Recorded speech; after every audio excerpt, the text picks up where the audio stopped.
Wade Langston spurred his horse forward across the stretch of land he had just bought from the bank, a barren wilderness where he hoped to start a new life, quiet and untouched by the shadows of war. But as he crossed the last low ridge, he suddenly yanked the reins tight. His heart seemed to stop. In the vast emptiness ahead, 7 bodies hung suspended from tall wooden posts.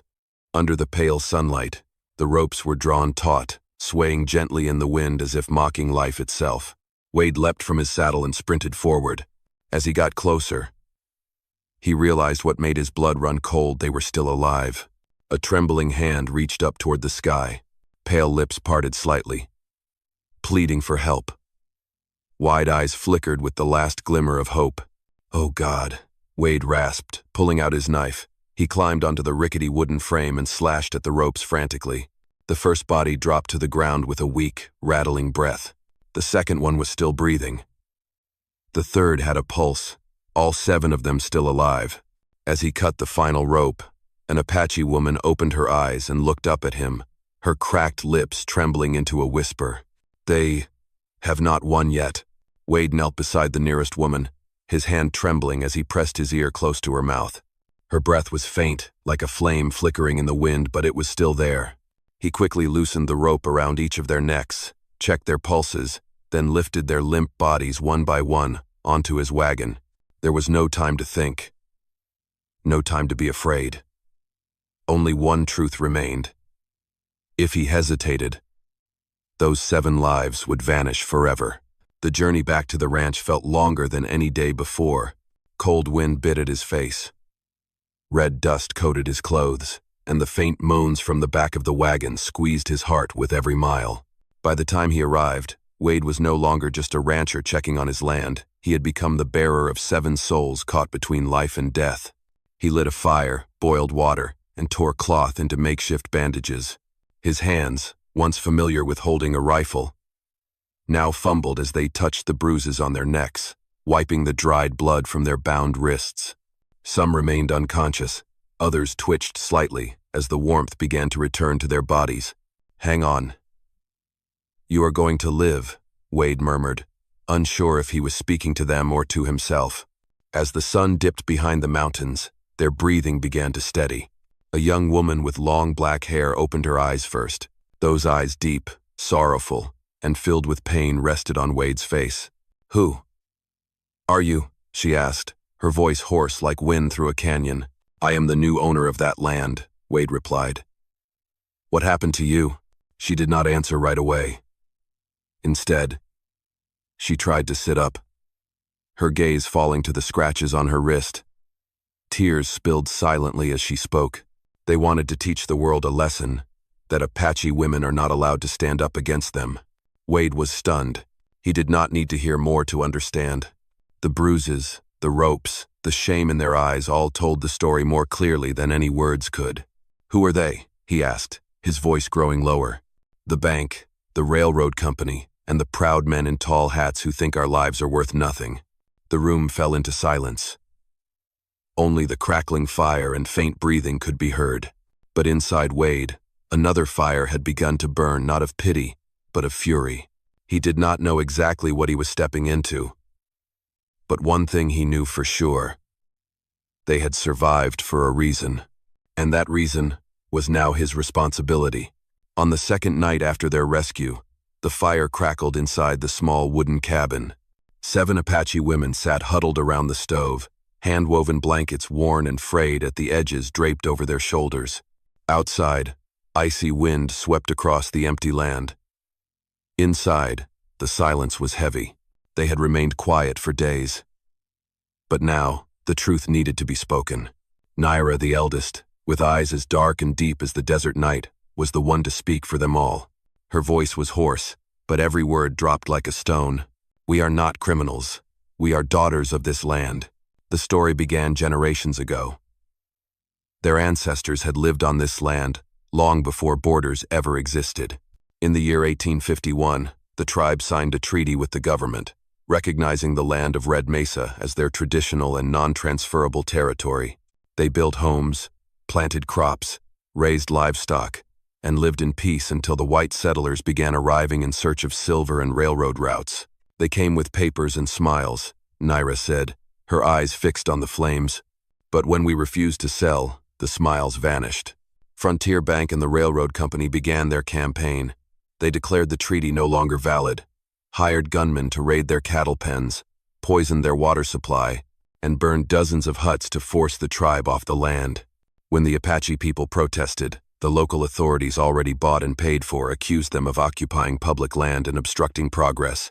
We organized resistance, Naira continued. No weapons, no violence. We built fences around our ancestral land, raised the tribal flag, and sent letters requesting meetings with officials, but they never responded. Instead, they sent soldiers. One night, before the moon had even risen, soldiers and hired guns surrounded the village. They seized every adult woman, exactly 7 of them, dragging them from their homes in the dark. There was no trial, no official charge, only whips, laughter, and the sentence. Rebels will hang. They wanted to kill our faith, not just our lives, Naira whispered, her voice trembling. They believed that if this generation died, the next would never dare reclaim the land. Wade sat still, his hands clenched into fists. He had seen evil in war, but never had he seen it wear the mask of law so convincingly. There was no doubt anymore this was not just a land grab, this was a cultural purge. And then, Naira looked deep into his eyes. You cut the ropes, and we are still alive. Which means the fight is not over. Wade nodded. In the flickering firelight, his eyes gleamed like tempered steel. No, it has only just begun. From that night on, Wade's small cabin was no longer just a temporary shelter. It became a base, a fortress, a command post for a war of justice that none of them had ever imagined would return. Wade began investigating the way a man trained by the military would quietly, patiently, and methodically. He rode into the nearest town, listened to stories in saloons, asked questions at the sheriff's office and the printing press. And the deeper he dug, the more everything reeked of deception. At the heart of it all was Frontier Bank, the very bank that had sold the land to investors from Chicago, New York, and San Francisco. But there was something strange. These contracts had been signed over 20 years ago, even before the government declared the area as unclaimed, and most of the signatures supposedly representing the Apache people were forged. They forged history, Wade muttered as he scanned the stack of documents Tala had brought back after sneaking into the bank's lawyer's office. They didn't just steal the land, they built a whole story to justify the theft. But the most chilling evidence came in a thin envelope secretly delivered to Wade by Clarabelle, the youngest daughter of a nearby settler family. Inside was an internal memo between Frontier Bank and the railroad company. When the trade route crosses Red Mesa, land value will increase 20-fold. Indigenous relocation must be completed before Q4 of this year. No court needed. Sheriff has been fully compensated. Wade laid the letter on the table. The room fell silent. The eyes of the Apache women bore into the page, as if they could set it ablaze with their fury. They want to wipe out the entire tribe, Naira said, her voice barely above a whisper. Not for land, but to erase our very existence. Then we will show the world that they cannot. Wade replied, his eyes burning bright. But to do that, we need the one thing they fear the most. The truth. They began gathering everything they could. A copy of the 1,850 treaty Tala had kept, testimonies from settlers who witnessed the arrests, and a list of illegal land transactions carried out by Frontier Bank. Alun and Roya visited every farmstead, convincing villagers to sign a petition of protest. Sana and Takina searched for surviving Apache elders to provide their testimony. Piece by piece, the puzzle came together. And the picture was clear. This was not just land theft. It was a crime orchestrated by corrupt officials.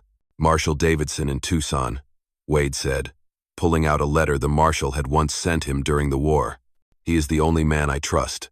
If we get him the evidence, the federal government will have to step in. Naira looked at him for a long moment, then nodded. In her eyes was no longer the suspicion of someone betrayed, but the unshakable trust of a warrior. We will not run anymore, she said. We will stand, and this time, we will not fall. I am truly grateful for your presence here. If this story reminded you of the old days, those dusty evenings, the sound of hooves echoing in your chest, consider subscribing to my channel, so that each day we can sit together once more, and I will share with you another story from the Wild West. Since the night they decided not to run anymore, the atmosphere at the ranch had completely changed. It was no longer a shelter for 7 survivors, it had become the headquarters of a quiet rebellion. Wade drew a detailed map of Red Mesa across the old wooden table, marking every key location. The office of Frontier Bank, the County Land Records Archive, the post office where transaction documents pass through, and the grand house of Harrison, the bank manager, the man pulling all the strings from the shadows. We cannot just hold the evidence. We have to bring it into the light, Wade said, his eyes sharp as blades. If we send everything to the federal authorities, they will try to intercept it before it gets there. But if we make the truth public, if the whole town sees it, then no one can silence everyone. Naira nodded. We will make them fear the light more than they fear a bullet. The plan was divided into 3 parts. Takina and Roya would infiltrate the county records warehouse, the place that held the original land titles, to retrieve the authentic documents the bank had been forging. Tala and Sana would approach the local printing press, where the weekly paper Arizona Chronicle was published, and try to persuade the editor to print the truth. Meanwhile, Wade and Naira would break into the Frontier Bank office to retrieve the one thing everyone needed most, the black ledger evidence of bribes and illegal deals. That night, the sky was moonless. Cold wind swept across the Badlands, as if warning of a storm to come. Takina and Roya moved like shadows through the darkness, slipping past the fence around the records building and picking the lock with a slender wire. Inside, hundreds of papers lay in stacks, and among them were land sale documents bearing forged signatures from Apache elders who had been dead for decades. At the same time, Tala and Sana stepped through the back door of the press office. Old editor Mikhail, a man who once owed his life to the tribe, looked over the documents and sighed. This town's going to blow up over this, but yes, it is time. Wade and Naira faced the most dangerous task. The Frontier office was guarded by hired guns. Wade disabled them with military precision, while Naira tore through Harrison's desk. In a hidden drawer, they found what they had all hoped for, a leather-bound notebook, filled with dates, names of those bribed, and amounts paid. With this, they cannot escape, Wade said, his voice low. Before leaving, he placed a small piece of paper on Harrison's desk. It carried only 4 words: "We are still alive." By sunrise, the entire group had returned to the ranch. The evidence lay spread across the table, each page a blade in the heart of the conspiracy. They knew the fight was far from over, but for the first time, the balance of power had shifted toward justice. "They hung us to silence us," Naira said, her eyes fixed firmly on the rising Sunday. "But now, it is they who will hang by the truth." News of the stolen documents and the plan to make the evidence public spread faster than they had expected. By noon the next day, Harrison received word from an informant at the printing press. His eyes darkened. "They want to drag everything into the light?" he growled. "Fine. Then they will not live long enough to do it." That night, under a thin crescent moon hanging over the Arizona desert, the air at Wade's ranch grew thick with tension. The wind fell still, the horses refused to settle, and all 7 Apache women could feel it. Something was coming. "They will probably come tonight," Wade said, checking the barrel of his old but reliable Winchester rifle. "And we are not running." They took positions around the ranch. Takina and Sana climbed onto the roof of the livestock shed with bows and pistols. Roya and Alun hid behind the hay wagon. Tala and Naira built a wooden barricade as the first line of defense. Wade, a man who had fought on the front lines, stood at the main gate because he knew that was where the enemy would strike first. And then they came more than a dozen hired guns, led by Harrison and a stranger in a black coat. Jonathan Kessler, the man who had funded the takeover of Red Mesa. "Langston," Harrison shouted, his voice slicing through the night like a blade. "Hand over those red-skinned savages and the documents, and you might live." Wade let out a cold laugh, his voice like steel. "We are not handing anyone over. And we are not afraid to die anymore." The first gunshots cracked like thunder. The ranch erupted into a battlefield. Takina dropped 2 men from the rooftop with her first shots. Sana burst from the shadows, firing a round that struck a man trying to set the barn ablaze. A loon hurled a lantern, igniting a wall of fire that blocked the entrance. Each of them fought not just to survive, but to reclaim their right to exist. Harrison took a bullet to the thigh and screamed for an all-out assault. But Wade, with the instincts of a man who had once fought where bullets fell thicker than rain, led the counterattack.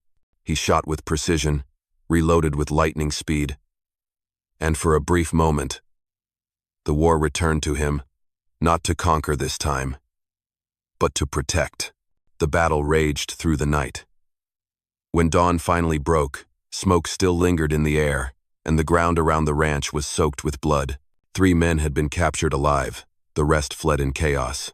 Harrison lay sprawled in the dirt, while Kessler was pinned to the ground by Naira tied with the same kind of rope they had once been hung with. "How does it feel to be on the other end of the noose?" she asked, her voice cold as the desert stone. Wade stepped forward, looking down at the man behind it all, his gaze steady and calm. "Justice does not kill in the dark. It brings them into the light." 3 days after the bloody battle, the fields of Red Mesa lay under an eerie stillness. No more hoofbeats sneaking through the night. No more distant torches casting threats across the dark.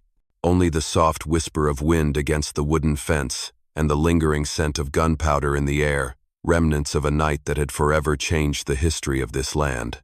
Wade sent an urgent letter to Marshal Davidson, the federal lawman he had once served alongside in the military.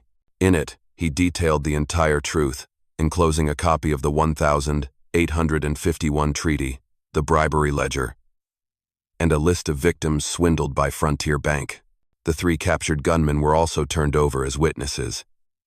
When Davidson received the letter, his reply was brief: "Keep them safe. I am coming." 2 weeks later, a convoy of armored wagons rolled into Red Mesa, led by the United States Federal Marshals. The government flag fluttered in the desert wind, and for the first time in many years, the Apache people felt that justice was no longer just a distant idea. Davidson dismounted and gripped Wade's hand firmly. "You did what the entire system tried to avoid," he said. "Now let us finish the rest." Harrison and Kessler were handcuffed in front of the entire town, their faces pale as they listened to the charges read aloud. Federal land fraud, forgery, bribery of officials, and conspiracy to commit mass murder. One by one, the victims, not just the 7 Apache women, but also settlers who had been cheated out of their land, stepped forward to testify. The trial in Tucson lasted for months and became the center of attention across Arizona. The press called it the Trial of the 7 Ropes, a landmark case that exposed the deep web of corruption connecting banks, local authorities, and railroad tycoons. In the end, Harrison and Kessler were sentenced to life in prison, and dozens of lower-level officials were dismissed or prosecuted. But the most important ruling of all, the Treaty of 1851 was reinstated. Red Mesa was officially recognized as Apache tribal land, and all fraudulent claims were voided. The names of those wrongfully hanged were carved into a memorial at the courthouse, ensuring history would never forget what happened here. The day the verdict reached Red Mesa, Wade stood by the old wooden fence, gazing across the vast land that stretched to the horizon. The wind rustled through the fresh green shoots rising from soil once soaked in blood, and he knew this was no longer disputed territory. It was home. It was memory. It was a symbol of justice reclaimed. Naira stepped beside him, resting a hand gently on his shoulder. "We survived. And this time, we were heard." Wade offered a quiet smile. "No, Naira. You did not just survive. You won." Spring arrived earlier than usual the following year. The first rains softened the earth, and from soil once soaked in blood and tears, tender blades of grass rose in a vivid green. Red Mesa was no longer a land of dispute. It had become a true home to a tribe once sentenced to vanish, and to a man who had once believed his life had ended long ago.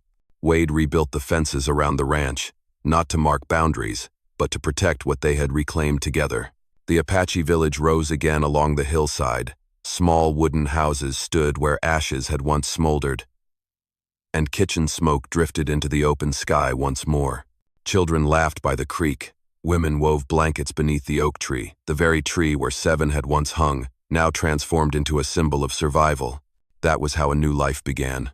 Wade and those 7 women were no longer the rescuer and the rescued. They were family. They worked together, ate together, and each evening, when the horizon turned crimson with sunset, they would gather around the fire to tell the children the story of the 7 ropes, a story no one was allowed to forget. One afternoon, as the golden light stretched across the grass, Naira found Wade by the horse stables. She was no longer the woman with fire in her eyes. Her gaze had softened, grown deeper, as if the desert itself had begun to bloom. "Do you ever think this was all written by fate?" she asked.